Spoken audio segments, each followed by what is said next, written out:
ఏదైనా పెద్ద ఆపద వచ్చినప్పుడు మనం అన్నింటికంటే ముందు మనకు అన్నింటికంటే పెద్ద ఆధారాన్ని వెతుకుతాం. అదేమిటంటే నమ్మకం. ఇప్పుడు ప్రశ్న ఏమిటంటే ఈ నమ్మకం ఎవరి మీద పెట్టుకోవాలి? కుటుంబం మీద, మిత్రుల మీద, లేదా మనం ఎవరికి తోడుగా అయితే ఉన్నామో వాళ్ళ మీద నమ్మకం పెట్టుకోవటం మంచిదా అని. చూడండి, ఈ ప్రపంచంలో ఆపద వచ్చినప్పుడు మీకు ఎవరు సహాయం చేస్తారో ఆ ఎంపిక మీ చేతుల్లో లేదు.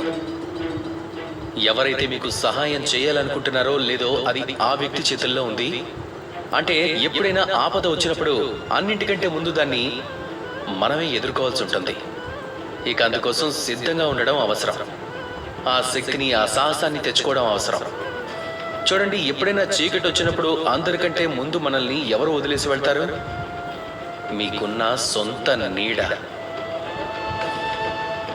ఈ అంధకారాన్ని ఎలా ఎదుర్కోవాల్సి ఉంటుందంటే లోపలున్న జ్యోతితో, లోపలున్న ఆత్మతో. అప్పుడే మీరు అంధకారం మీద విజయాన్ని సాధించగలరు. అందుకే ఎలాంటి ఆపద వచ్చినా మిమ్మల్ని దానికోసం సమర్థుల్ని చేసుకోండి, ధైర్యాన్ని తెచ్చుకోండి. అప్పుడు మిమ్మల్ని నిర్వీర్యం చేసేలాంటి ఆపదలు ఏవీ రావు. రండి, అలాగే నాతో పాటు ప్రేమగా చెప్పండి, రాధా.